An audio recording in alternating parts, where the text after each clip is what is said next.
Hello students, पिछली class में हम लोगों ने पीएच के बारे में पढ़ा था और हमने आपको बताया था कि किसी भी सॉल्यूशन का पीएच उसमें हाइड्रोजन आयन कंसंट्रेशन के माइनस लॉग के बराबर होता है और सॉल्यूशन में हाइड्रोजन आयन जितना ज़्यादा होगा पीएच उतना कम होगा। अगर किसी सॉल्यूशन का पीएच 7 है तो वो न्यूट्रल होता था, 7 से कम है तो वो एसिडिक होता था और 7 से ज़्यादा होता था तो वो बेसिक होता था। फिर हम लोगों ने बात की थी कि पीएच को कैलकुलेट कैसे करते हैं, तो उसके लिए हमने आपको तरीका बताया था कि डायरेक्ट आपको हाइड्रोजन आयन कंसंट्रेशन दिया होगा तो उसका माइनस लॉग ले लेते थे। फिर अगर एसिड का दिया होता था तो फिर हम लोग पीएच कैसे निकालते थे, ये सारी बातें हम लोगों ने कर ली हैं। आज हमको ये देखना है कि हमारे डेली लाइफ में, एवरीडे लाइफ में पीएच का क्या इम्पोर्टेंस है। तो आज का हमारा टॉपिक होगा importance of pH in everyday life.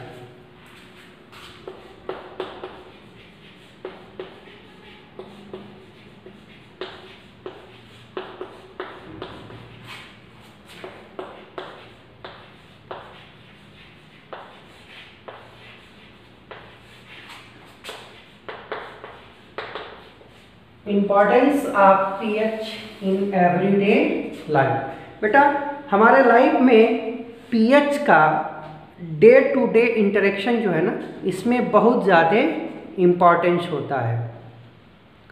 PH हमारी बॉडी के अंदर और हमारे बॉडी के बाहर ढेर सारी चीज़ों को रेगुलेट करता है। उसमें से कुछ एक इम्पॉर्टेंट इवेंट्स या चीज़ें जिनका इफेक्ट हमारे ऊपर पड़ता है उसको हम लोग देखेंगे। तो पहला उसमें होता है plants and animal are pH sensitive. Plants and animals are pH sensitive. इसका क्या मतलब होगा बेटा कि plants and animals are pH sensitive.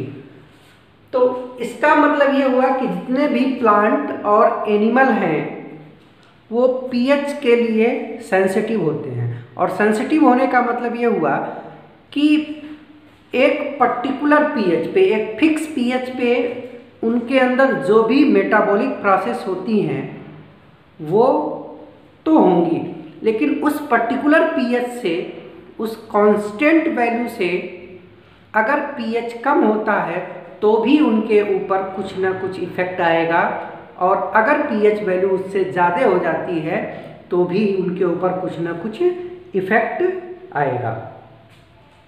जैसे हम अपनी बॉडी की बात करें तो हमारी बॉडी एक ऑप्टिमम पीएच, ऑप्टिमम, और ऑप्टिमम का मतलब ये हुआ कि एक ऐसा पीएच जो हमारी बॉडी के लिए सुटेबल है। ऑप्टिमम पीएच रेंज में काम करती है। उस रेंज के बाहर भी पीएच जाएगा तो हमारे बॉडी पे एडवर्स इफेक्ट आएंगे और उससे कम होगा। जैसे बॉडी के लिए जो ऑप्टिमम पीएच होता है वो होता है 7 to 7.8। इस रेंज में हमारी बॉडी प्रॉपरली काम करती है, और अगर इस रेंज के बाहर पीएच गया, इस रेंज के बाहर अगर पीएच चला गया तो भी हमारी बॉडी प्रॉपरली काम नहीं करेगी। इसी तरह से अगर हम प्लांट की बात करें तो कुछ एक प्लांट जो कम पीएच पे अपनी फिजियोलॉजी मेंटेन करते हैं, जो मार्सी प्लेसेस पे होते हैं, उनके अलावा हर प्लांट का एक ऑप्टिमम पीएच होता है। और अगर उनके सराउंडिंग का, उनका भी पीएच उस ऑप्टिमम रेंज से अल्टर करता है, चेंज होता है, तो उनकी भी मेटाबॉलिक एक्टिविटीज पे असर पड़ता है। ठीक है, जैसे मान लीजिए आपने सुना होगा एसिड रेन। एसिड रेन क्या होता है? एसिड रेन हमें पता है कि एटमॉस्फेयर में ढेर सारी गैसें हैं, उनमें से है SO2 और SO3 गैस। और ये SO2 और SO3 गैस जो पेट्रोलियम रिफाइनरीज होती हैं, पेट्रोलियम के जो रॉ मटेरियल्स होते हैं, जो क्रूड ऑयल होता है, उनकी रिफाइनरीज से SO2 और SO3 गैस निकलती है। और ये गैस एटमॉस्फेयर में जो वाटर है इससे रिएक्ट करके H2SO4 बना देता है। और ये H2SO4 रेन के रूप में अर्थ पे जब गिरता है तो इसी को बोलते हैं एसिड रेन। और जो एसिड रेन होता है उसका pH जो होता है ये होता है 5.6। और ये pH maximum number of plants के लिए हार्मफुल होता है, उसका एडवर्स इफेक्ट प्लांट पे आता है। आपको ध्यान रखना है कि एसिड रेन का जो pH है वो 5.6 होता है और मैक्सिमम प्लांट पे इसका एडवर्स इफेक्ट होता है। आपने सुना होगा कि मथुरा में ऑयल रिफाइनरीज हैं और उस मथुरा की ऑयल रिफाइनरीज की वजह से आगरा के जो ताजमहल है उसका कलर दिन पर दिन फेड हो जा रहा है। एक्चुअल में ताजमहल में मार्बल्स हैं। मार्बल क्या है? वाइट मार्बल है, कैल्शियम कार्बोनेट। और ये कैल्शियम कार्बोनेट जब एसिड रेन में जो एसिड है इससे रिएक्ट करता है तो CaSO4 कैल्शियम का सल्फेट बनता है, साथ में CO2 गैस निकलती है और वाटर बनता है। और इस रिएक्शन की वजह से जो वाइट मार्बल्स हैं ताजमहल के, उनका कलर फेड हो रहा है। तो मेन बात ये हुई कि जितने भी प्लांट और एनिमल हैं उनके प्रॉपर फंक्शनिंग के लिए एक ऑप्टिमम, एक pH चाहिए होता है। उस pH रेंज में अगर है तो वो प्रॉपरली काम करेंगे, और अगर उस रेंज से बाहर हुआ, कम हुआ या ज़्यादा हुआ तो उनकी फंक्शनिंग प्रॉपरली नहीं होगी। ठीक है, दूसरा बात करते हैं हम लोग pH in our digestive system। pH in our digestive system। देखो बेटा, अपना डाइजेस्टिव सिस्टम जो है वो ओरल कैविटी से शुरू होके और एनस तक जाता है। और उसमें अगर हम लोग बात करें pH की तो ओरल कैविटी का जो pH होता है 6.8। ओरल कैविटी के बाद स्टमक की बात करें तो स्टमक का pH होता है 1.8। ठीक है, और अगर हम स्टमक के आगे जाएं, इंस्टेंटाइन की बात करें तो इसका pH 7 से ज़्यादा होता है। मतलब माउथ में स्लाइटली एसिडिक मीडियम होता है, स्टमक में हाईली एसिडिक होता है और स्टमक के बाद बेसिक मीडियम हो जाता है। और इन्हीं मीडियम्स की वजह से, इन पर्टिकुलर pH के वजह से किसी पर्टिकुलर जगह पे किसी पर्टिकुलर मैक्रोमॉलिक्यूल, मतलब जो फूड हम खा रहे हैं उसका डाइजेशन होता है। जैसे अगर हम ओरल कैविटी की बात करें तो ओरल कैविटी में एक एंजाइम निकलता है जिसको बोलते हैं टाइलिन, या इसी का नाम है सलेवरी अमाइलेज। Salivary amylase. और इस सलाइवरी अमाइलेज के प्रॉपर फंक्शनिंग के लिए ये एक एंजाइम है, और इस एंजाइम के प्रॉपर फंक्शनिंग के लिए पीएच जो है वो 6.8 होना चाहिए। अगर पीएच 6.8 नहीं है तो सलाइवरी अमाइलेज प्रॉपरली काम नहीं करेगा। सलाइवरी अमाइलेज क्या करता है, ये जो स्टार्च हम लोग खाते हैं ब्रेड के रूप में या चपाती के रूप में, तो ब्रेड या चपाती में स्टार्च होता है, और ये सलाइवरी अमाइलेज इस स्टार्च को कन्वर्ट करता है सुक्रोज में। सुक्रोज, स्टार्च जो होता है वो पॉलीसैकेराइड होता है, और सुक्रोज जो होता है ये डाइसैकेराइड होता है। आपने कभी ध्यान से रोटी बहुत चबा चबा के खाई होगी तो देखा होगा कि इनिशियली उसमें कोई टेस्ट नहीं होता है, लेकिन जैसे ही आप थोड़े देर तक उसको अच्छे से चबा के खाते हैं तो वो मीठा लगने लगता है। उसका कारण यही है कि स्टार्च ये स्वीट नहीं होता है, ये स्टार्च मीठा नहीं होता है। तो जो रोटी हम लोग खाते हैं उसमें स्टार्च होता है, तो रोटी हमारे मुंह में एज इट इज जाता है, उसके अंदर स्टार्च होता है, उसके अंदर कोई मीठापन नहीं होता। लेकिन इस स्टार्च पे जब सलाइवरी अमाइलेज काम करता है तो स्टार्च को कन्वर्ट कर देता है सुक्रोज में, और सुक्रोज का टेस्ट जो होता है वो स्वीट होता है, मीठा होता है। इसी वजह से हमको ये रोटी थोड़े देर बाद मीठी लगने लगती है।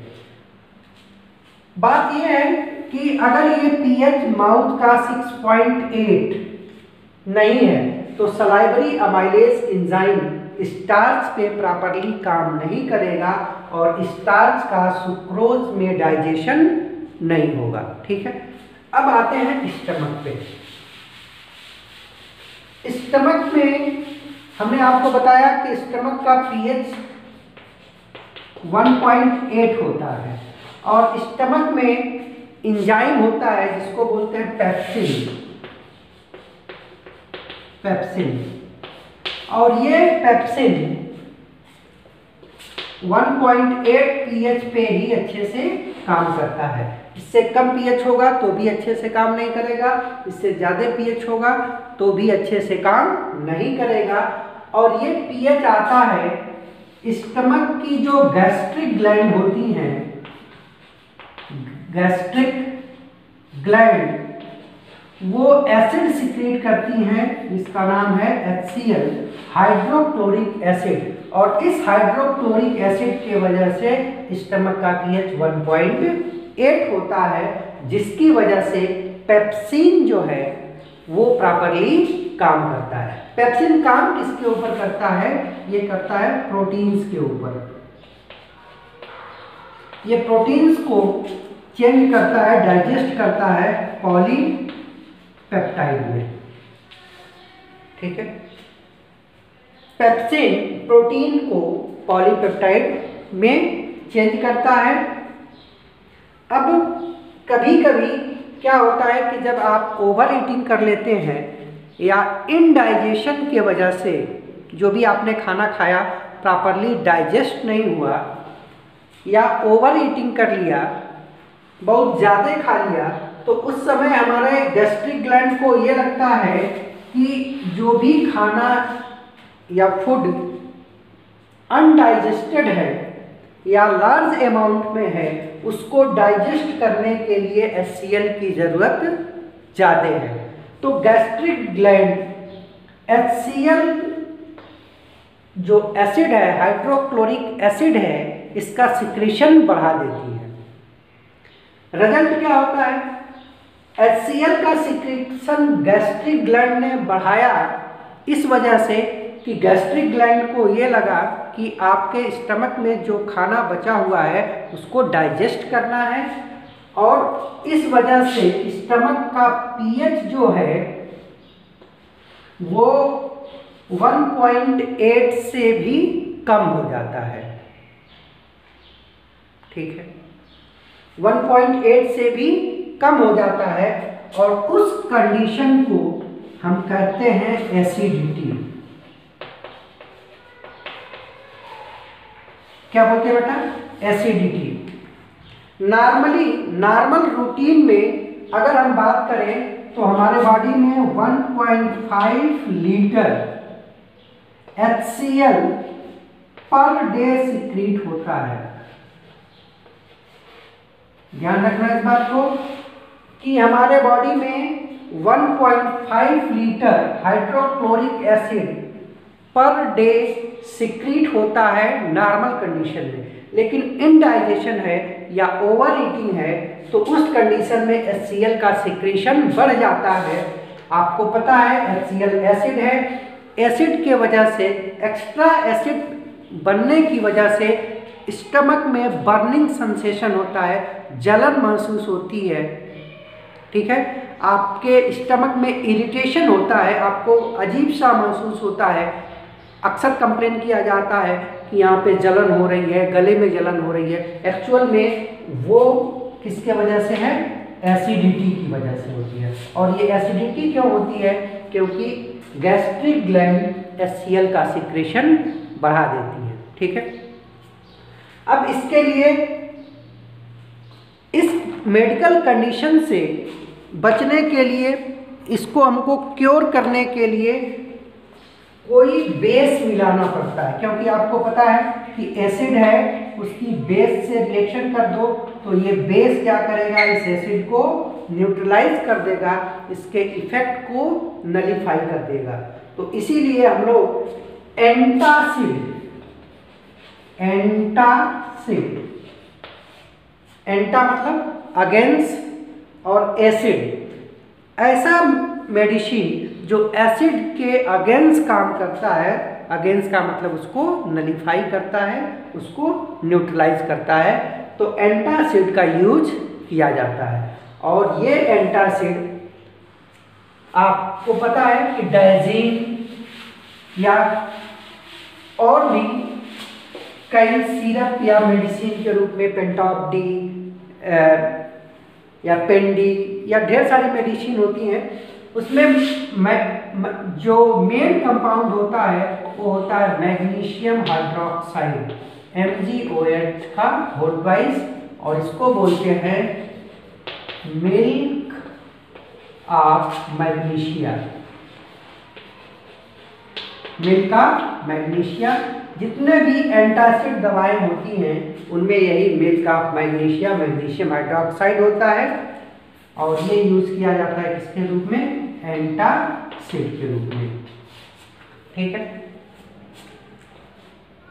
इसके अलावा घरों में हमारे बेकिंग सोडा होता है।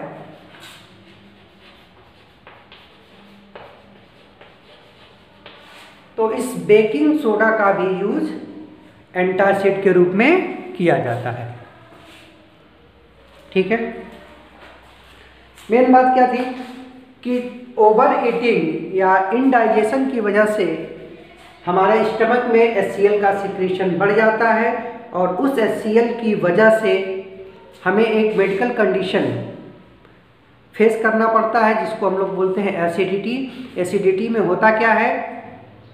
बर्निंग सेंसेशन होता है, इरिटेशन होता है, आदमी अनकंफर्टेबल फील करता है।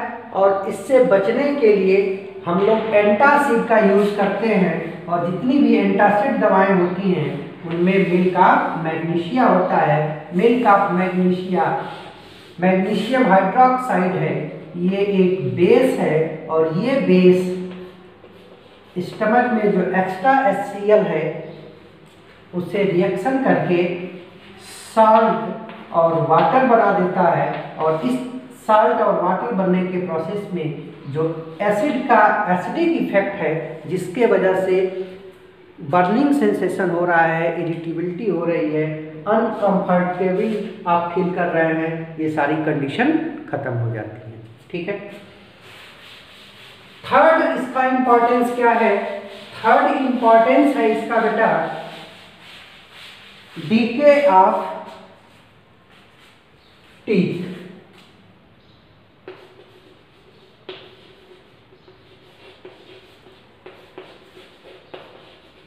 देखो अभी हमने बताया था कि हमारे ओरल कैविटी का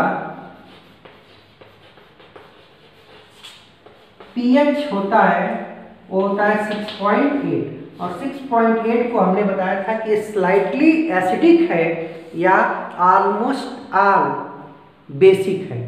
ठीक है। और जो हमारे टीथ होते हैं ये बने होते हैं कैल्शियम फास्फेट के। Calcium phosphate. टीथ का जो इनेमिल होता है, ऊपर का हिस्सा जो होता है वो बना होता है कैल्शियम फास्फेट का, और ये होती है हार्डेस्ट सब्सटेंस ऑफ बॉडी। अगर आपसे पूछे कोई कि आपकी बॉडी में हार्डेस्ट सब्सटेंस क्या है तो वो है इनेमिल। इनेमिल ऑफ टीथ। ठीक है। और किस चीज का बना होता है ये इनेमिल? ये बना होता है कैल्शियम फास्फेट का। ठीक। अगर ये पीएच 6.8 है तब तक तो कोई दिक्कत नहीं है, लेकिन अगर ये पीएच किसी वजह से कम होके 5.5 या इससे भी कम हो जाता है, एक्चुअल में पीएच होता है 6.8 और अगर ये पीएच डिक्रीज होके 5.5 या इससे कम हो जाता है तो जो कैल्शियम फास्फेट है, टीथ का इनेमिल है, इसका डीके होने लगता है और फिर हमारे टीथ में कैविटी बनने लगती है। ठीक है। इसी को बोलते हैं डीके ऑफ टीथ। अब ये होता कैसे है? देखो आपने सुना होगा अक्सर कहा जाता है कि चॉकलेट मत खाओ, मीठा मत खाओ, खाने के बाद माउथ वॉश करो। तो क्या होता है, जो भी शुगर या फूड स्टफ होते हैं हमारे माउथ में ढेर सारे माइक्रो ऑर्गेनिज्म यानी कि बैक्टीरिया होती हैं, और इन बैक्टीरिया के वजह से शुगर या फूड स्टफ जब डीके होता है, उसका डाइजेशन होता है तो एसिड बनाता है, एसिड बनता है। और इस एसिड के वजह से पीएच जो 6.8 था ये डिक्रीज होके 5.5 आ जाता है, और जैसे ही पीएच 5.5 या इससे कम होता है, इनेमिल का जो कैल्शियम फास्फेट है उसका डीके शुरू हो जाता है और इसी को बोलते हैं डीके ऑफ टूथ। ठीक है। फिर इसके बाद नेक्स्ट पीएच ऑफ सॉइल। देखो बेटा, इन जनरल हर प्लांट के ग्रोथ के लिए अलग अलग पीएच वाले सॉइल की ज़रूरत होती है। बट आपने अक्सर सुना होगा कि कहा जाता है कि अगर किसी सॉइल की एसिडिटी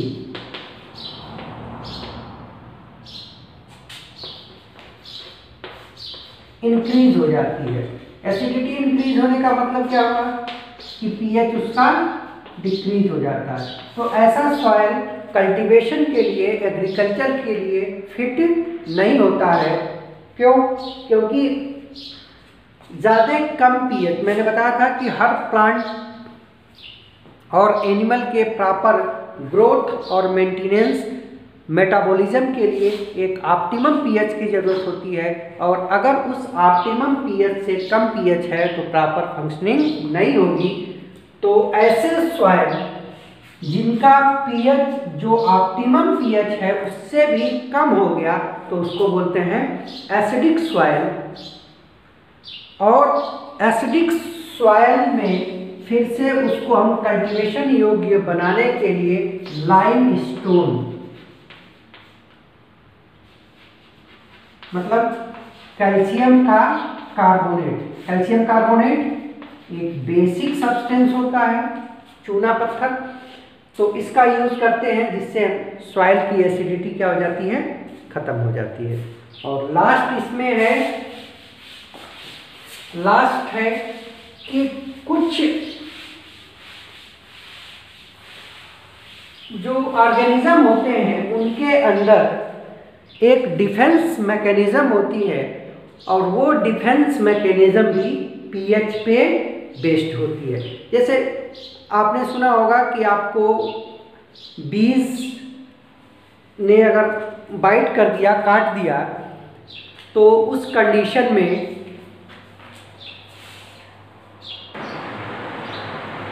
बीज ने बाइट कर दिया तो उस कंडीशन में आपके स्किन में या बॉडी में इरिटेशन होने लगता है।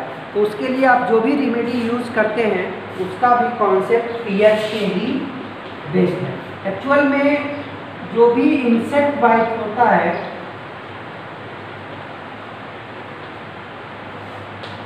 तो इंसेक्ट बाइट से जो केमिकल निकलता है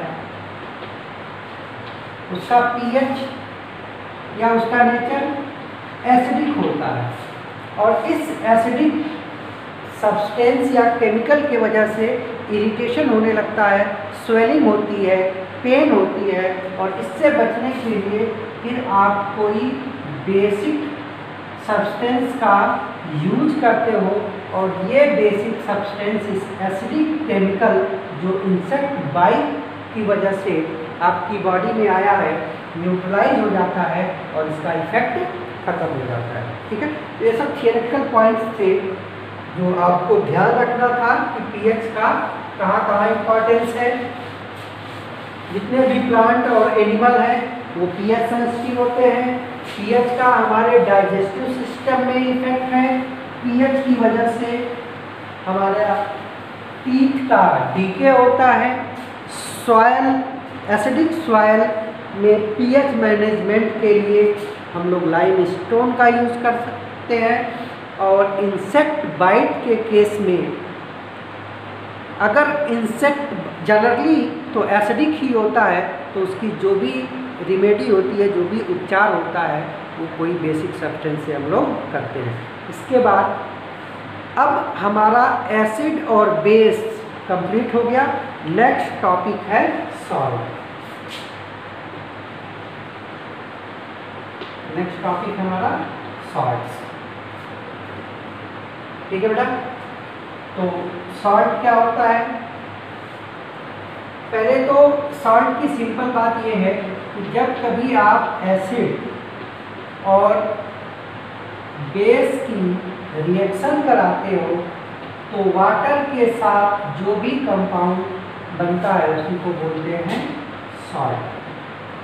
ठीक है, तो आप ये बोल सकते हो कि एसिड बेस रिएक्शन में वाटर के साथ जो चीज़ बनती है वो साल्ट होता है।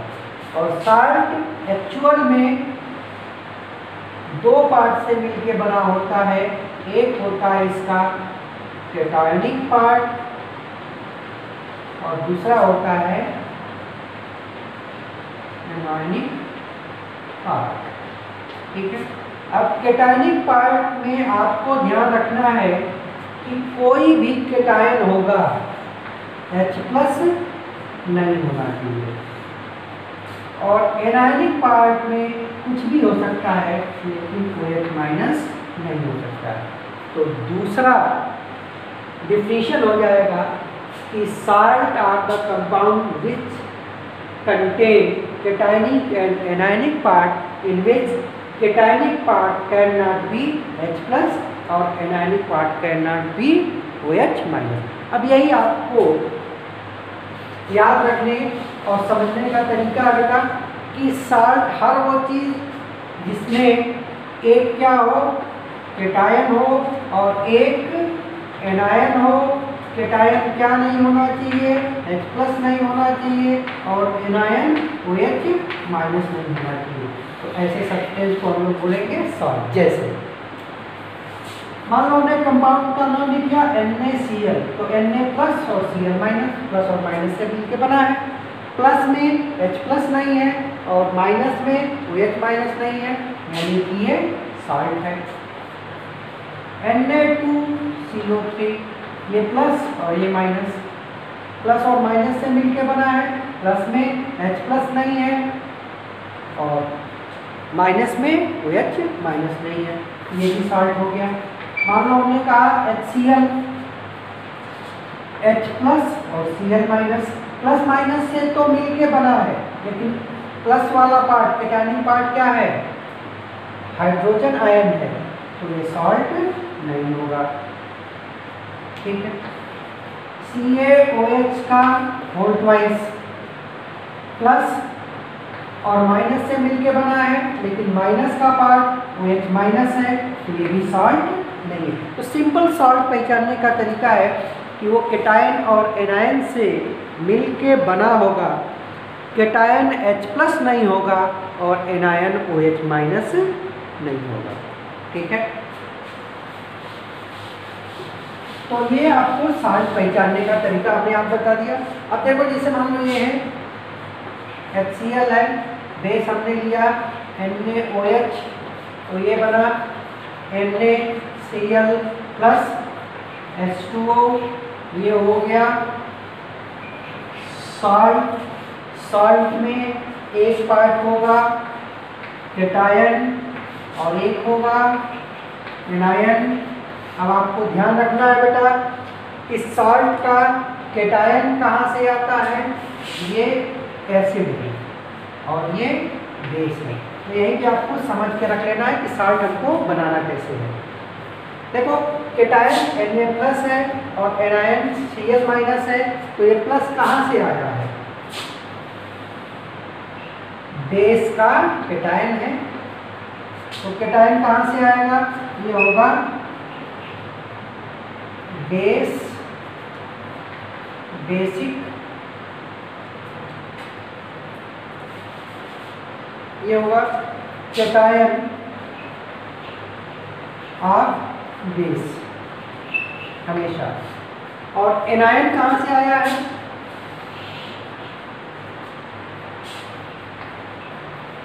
Anion of acid. तो आपको ये ध्यान रखना है कि जब भी कोई सॉल्ट बनेगा तो उसमें केटायन होगा, एनायन होगा। केटायन कहाँ से आएगा? ये हमेशा बेस से आएगा और बेस का पॉजिटिव पार्ट सॉल्ट का केटायन बनाएगा और एसिड का एनायनिक पार्ट सॉल्ट का एनायन बनाएगा। ठीक है। तो इस तरीके से आप ढेर सारे रिएक्शन लिख सकते हो एसिड बेस का। एक चीज और आपको यहाँ पे ध्यान रखना है, जितने भी सॉल्ट होते हैं, कोई भी सॉल्ट है, अगर उसको आप वाटर में डिजॉल्व करोगे तो वो अपने आयंस में डिसोसिएट हो जाता है। ठीक है। तो इस पूरी चीज को हम लोग एक टेबल के फॉर्म में लिखते हैं। एसिड, यहाँ पे कुछ एसिड के नाम लिखेंगे, यहाँ पे कुछ बेसिस के नाम लिखेंगे, उनसे बनने वाला सॉल्ट का नाम लिखेंगे और फिर अगर इस सॉल्ट को हमने वाटर में डिसॉल्व कर दिया तो आयन कौन सा बनेगा वो लिखेंगे। जैसे मान लीजिए हमने लिखा HCl और बेस लिखा NaOH, तो सॉल्ट बनाएंगे, बेस का केटायन लेंगे Na प्लस, एसिड का एनायन लेंगे Cl माइनस, तो ये हो गया अपना सॉल्ट। और ये इसके आयन क्या बनेंगे? वाटर में जाके Na प्लस और Cl माइनस। इसी तरीके से सेकेंड केस में मान लीजिए आपने सल्फ्यूरिक एसिड ले लिया H2SO4 और इसकी रिएक्शन करा दी सोडियम हाइड्रोक्साइड से, तो एक एसिड दूसरा बेस, हमेशा बनेगा सॉल्ट। कैसे बनाएंगे? Na प्लस बेस का और SO4 माइनस माइनस एसिड का। अब चार्ज बैलेंस नहीं है तो इसके लिए हम लोग क्रॉस मल्टीप्लाई करते थे, इसके ऊपर 2 चार्ज है तो यहाँ पे आ जाएगा, तो ये बनेगा Na2SO4 और इसको अगर वाटर में डालेंगे तो ये बनेगा 2Na plus SO4 minus minus. ठीक है। सिमिलरली अगर आपने नाइट्रिक एसिड लिया HNO3 और सोडियम हाइड्रोक्साइड से रिएक्शन कराया तो क्या बनेगा, सॉल्ट बनेगा। सॉल्ट में केटायन कहाँ से आएगा, बेस का आएगा। एनायन कहाँ से आएगा, एसिड का आएगा। तो ये बनेगा सोडियम नाइट्रेट और इसको अगर वाटर में डिजॉल्व करोगे तो Na+ और NO3- नाइट्रेट आयन बनेगा। ठीक है। तो इसी तरह से आपको अपने से ये लिस्ट और कंप्लीट करनी है। एक बार आपने लिया, फिर अब अगला बेस आप लेना शुरू करो KOH, फिर ये एसिड रिपीट करो, फिर अगला बेस लो CaOH का और वाइज। तो ऐसे ये पूरी लिस्ट आपको तैयार करनी है। ठीक है। चलो, थैंक यू।